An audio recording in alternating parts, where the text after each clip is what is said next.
So as you've heard, my name's Jacob. I'm the brand manager of the True Aussie brand over at MLA. And I'm incredibly excited to be able to talk to you at the Global Market Forums this year, not only because it's being held here at Beef Australia, which is one of the marquee events of the Australian beef industry, but also because I get to talk to you about one of my favourite topics, which is brands. So you're going to be hearing that word a lot over the next 15 minutes, and in fact you'll hear it in the title of this presentation, which is Building a Global Brand. So why did I want to talk to you about building a global brand? Well, for everyone here in the industry today, we already know that the Australian beef industry is an incredibly hard-working, passionate and honest industry. And essentially I wanted to give you a sense of how we as a business at MLA tell that story. How do we tell your story, the Australian beef story, in the global marketplace? And I'm going to do that by talking to you about three specific areas. The first of those is purpose. So what is the purpose of brands? How can brands be defined and understood, and what is the role of them in creating value for our industry? I'll then go on to talk about strategy, which is the True Aussie brand strategy. So how do we capture that equity for the Australian beef industry? And then we're going to talk about applications. So once we've established the role of brands, we've talked about the strategy that we use with the True Aussie brand, we'll then talk about how we apply that across our global markets. So the first area is purpose. So I think this is a really important place to start the presentation about brands in the sense that for everyone here in the room today, as well as any group of people that we would engage, we all have our own understanding or our own appreciation for what it means to be a brand. For me personally, I spend a lot of time thinking about it because it's part of my role, but I think it's a good place to start before we then go on to talk about the strategy for the True Aussie brand in particular. So we're going to be talking about the range of different ways that brands can be defined. We'll talk through some of the benefits of a brand and what they deliver, and then we'll talk about the concepts of brand positioning and equity. So kicking it off with the question, what is a brand? So for a concept like this that is somewhat difficult to explain, we're going to use a continuum or a spectrum, and up one end of the spectrum we've got brand identity, up the other end of the spectrum we've got brand equity, and we'll talk through what those concepts mean as we move through. So I think for a lot of people, their understanding or the extent to which they think about brands probably sits somewhere within this first box. And by that I don't mean some of the biggest and market-leading brands that you can see and recognise in there, but more so the physical and tangible aspects of a brand that you can see and touch. So you can see the colours, a logo there, which is often the name of the business or the product itself, and they're the more tangible aspects of a brand, and I think that sums up the way that people usually think about a brand. But you can take that a step further and talk about the way that a brand is expected to behave. So we've got an example here from one of the world's biggest brands with Nike's Just Do It. So that line is not intended just to be an advertising line that you'll hear at the end of an ad. It's also intended to sum up the way that that brand is expected to behave and the way that it interacts with people, and even the way that the employees within the organisation are expected to behave. So there are no excuses. There are no boundaries, just do it. Sums up the way that that brand behaves and interacts with people. But the third and one of my favourite definitions for a brand is brought to life with this quote that says, your brand is what people say about you when you're not in the room. So if you were to take that quote really literally, it probably wouldn't mean too much to you, but essentially breaking it down, if I was to leave the room here today and Pete was to ask a question, oh, what did you think of Jacob? The first things that come back, those things that are top of mind for you, is essentially the concept of brand equity, and that's exactly how brands behave. So when I say Volvo, you think safety, that's essentially the concept of brand equity. So as you can see, brands can be defined a number of different ways. So now we're going to talk through the benefits that a brand delivers, and we'll continue on with having a spectrum here, but instead we've got commodity up one end and brand up the other. So when I say the word commodity, it's important to point out that I don't want you to think of that in the sense that the beef industry is used to hearing that word with lower value or commodity beef. Nor do I want you to think about it in the sense that Australia is well known for commodities like iron ore and coal. Instead, think of it as the most generic, unbranded version of a product or service. And in fact, that goes a long way to explain how a commodity can be defined. So anything that you pay money for and anything that does a job for you can be considered a commodity. So think about a car that's simply there to get you from A to B. You couldn't care less what that brand is. That can be considered a commodity. And in fact, a brand can be defined the same way. Anything that you pay money for and anything that does a job for you can be considered a brand. But the difference between the two things is that brands have meaning. and through this they create value. So we'll explore what that means using an example here. So up the commodity end of the spectrum, you've got an unbranded version of cola, and up the other end of the spectrum, you've got one of the world's biggest brands. So I would hazard a guess that if I was to put a blindfold on all of you here today and put a glass of cola and a glass of Coke in front of you, you probably wouldn't be able to tell the difference between those two products, unless we've got some real Coke advocates in the room. But the equity that the Coca-Cola brand has with those associations with summer, music, fun and adventure is essentially part of what allows that brand to charge $2.28 a litre versus 55 cents a litre for the unbranded version of that product. And so that's how the brands create value, through those intangible associations that exist in your head. So to drive that home a little further, we've got a quote up here that says, if Coca-Cola were to lose all of its production-related assets in a disaster, that company would survive. But by contrast, if all consumers were to have a sudden lapse of memory and forget everything related to Coca-Cola, the company would go out of business. So breaking that down, if Coca-Cola's products and factories and infrastructure around the world was to go up in flames, they'd absolutely be okay. They'd recover from that. But if everyone was to forget that Coca-Cola stands for fun, adventure, music, those equity concepts that exist in the mind, it would absolutely go out of business. So brands have meaning, and that's how they create some value. So now we're going to talk about the concepts of brand positioning and equity, and it's always good to divert to some expert opinion. So again, another quote up here. The first is from a man called Philip Kotler, who's a strategic marketing expert. And the quote says, "The art of marketing is the art of brand building. If you're not a brand, then you're a commodity. And then price is everything, and the low-cost producer is the only winner." Now, the reason I think this quote is important, not only because it continues on the concept of using brands versus commodities, but also because I think it brings to life some of the challenges that we face as an industry. If you think about Australian beef being exported to over 100 countries globally, in almost all instances, we're having to justify a price premium versus our key country of origin competitors. And so strong brands are required in order to extract that value and justify that price premium. The second quote here says, brand positioning is not what you do to a product. Positioning is what you do to the mind of the prospect. So I think this is also a really relevant quote because it talks about the fact that what we're selling is essentially similar for our key country of origin competitors across the globe. We're all selling beef in the same formats, and of course they're enjoyed in a range of different ways. And also specifically for MLA, we don't own the product, we help to position it. So what we absolutely can control though is how we position those products in the minds of our key customers and consumers. So I think those quotes really bring to life some of the challenges that we face. And really the key thing that I want you to take out here is essentially that products are made in factories, but brands are absolutely made in the mind, and that's that concept of equity that we've spoken about. So we've explored a little bit of the purpose of brands.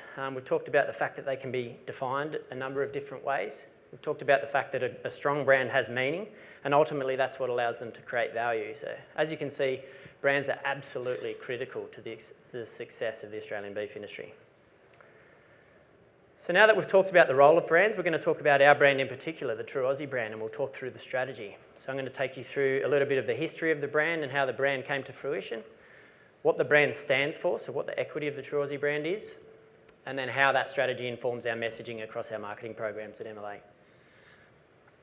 So for the history of the True Aussie brand, it's only a 4-year-old brand, but up the top of the slide here you can see just a small cross-section of some of the brands that used to exist in our key export markets across the globe. So going back to the identity, the logo, the physical aspect of it, as you can see, each of them had their own identity. They all had their own messaging and their own strategy. And because of that, to some extent, the equity of Australian beef was being somewhat diluted across a range of different brands. And so that being the case, leading up to the launch of the True Aussie brand, MLA, along with some of our key industry partners, identified the opportunity to bring all of that equity in under that one umbrella brand, and subsequently the True Aussie brand was launched and developed in May 2014.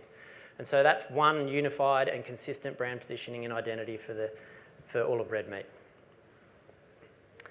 In terms of what the brand stands for and our equity, the True Aussie brand is built upon 3 core pillars, and I'll talk you through what each of those mean in detail.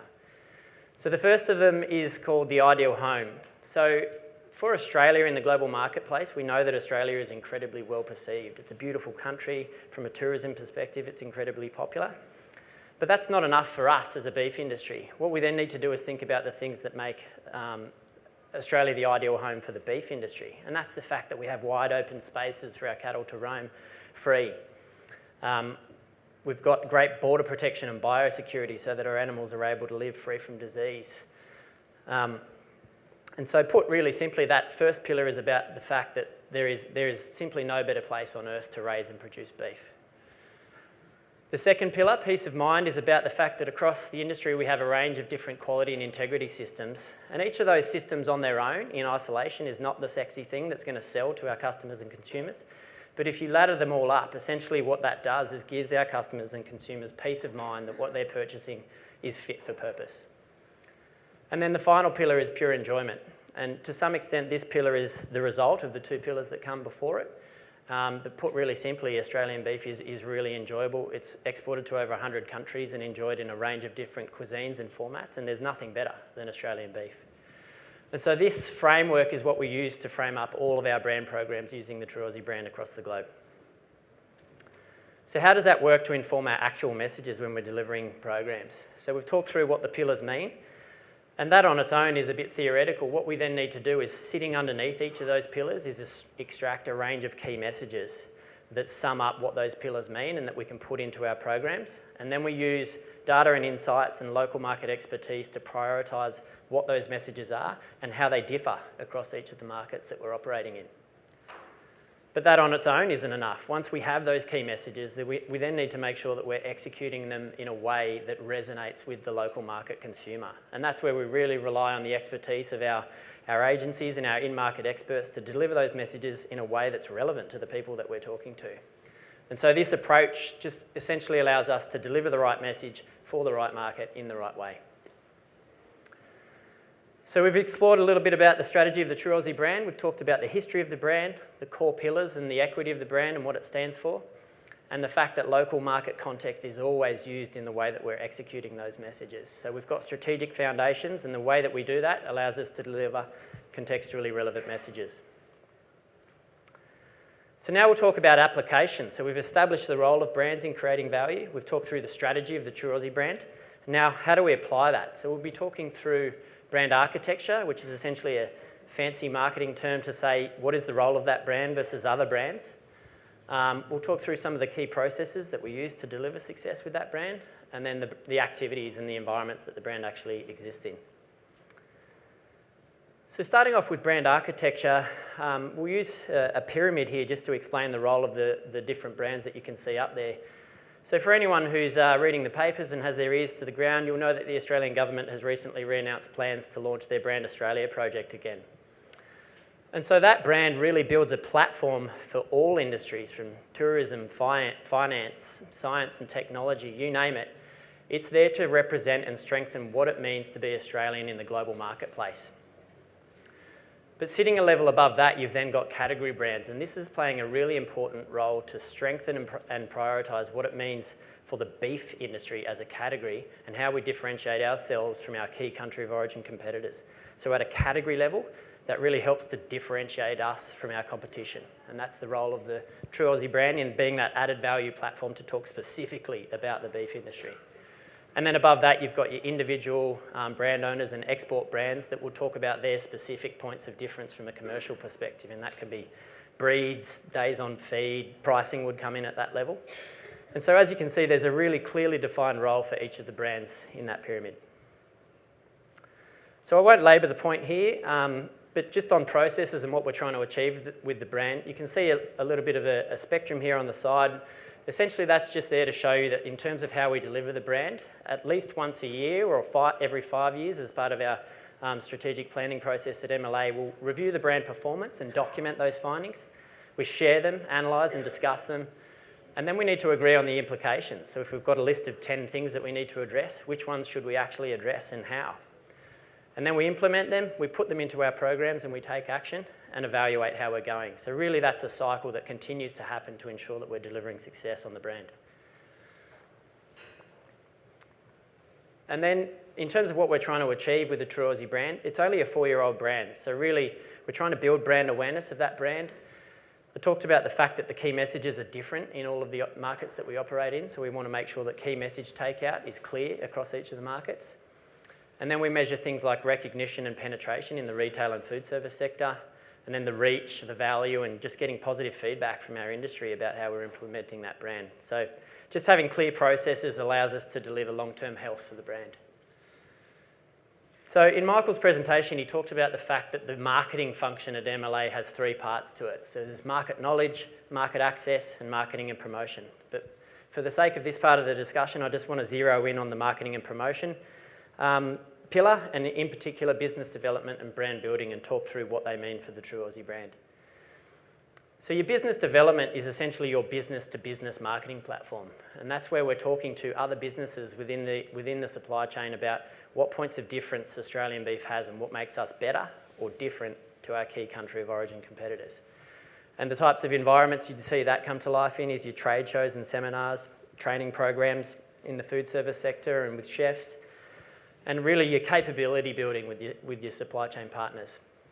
And then on the other end of the spectrum, you've got your brand building, which is your direct-to-consumer messaging that happens through your advertising, PR, media, and in-store point of sale retail. So with True Aussie, you've got one unified brand that allows us to engage the trade, businesses, and consumers alike. So up on the slide at the moment, you've got a range of different statistics. I don't want you to be overwhelmed by that, and there won't be a test to memorise any of them, but I just want to zero in on a couple of statistics just to give you a sense of the scale of the brand. So at a global level for business development, we execute per year well over 200 trade shows and seminars. Looking at Japan alone, we've got 27 accounts with over 10,000 stores displaying True Aussie in store. Looking at Korea, 4,813 retail sampling events with 12.18 million stickers distributed in the retail environment. Across the Middle East, we've got consumer programs with a reach of over 70 million people across 10 different countries. And in Indonesia, we trained 198 chefs and 234 butchers across 10 retail chains. So really, we've got a brand with global reach and significant equity. So in application, we've explored the architecture and the role of the True Aussie brand versus other brands at a country and individual level. We've talked about some of the key processes that we use to deliver success. And then we've talked through the trade and consumer environments that the brand operates in. So as you can see, we've got a brand with a clear role and significant equity. So in terms of building a global brand, we've talked through a few things. We've talked about the fact that brands are absolutely critical to success and that they create value through consistent positioning and that concept of equity that exists in the mind. We talked through the strategy we use for the True Aussie brand and that it's a clear and consistent positioning for Australian beef in the global marketplace. And then we've talked about application. So we've got a brand with a clear role and purpose, and we've got global reach and significant equity. And that gives you a sense of how we tell the Australian beef story in the global marketplace. Thank you very much.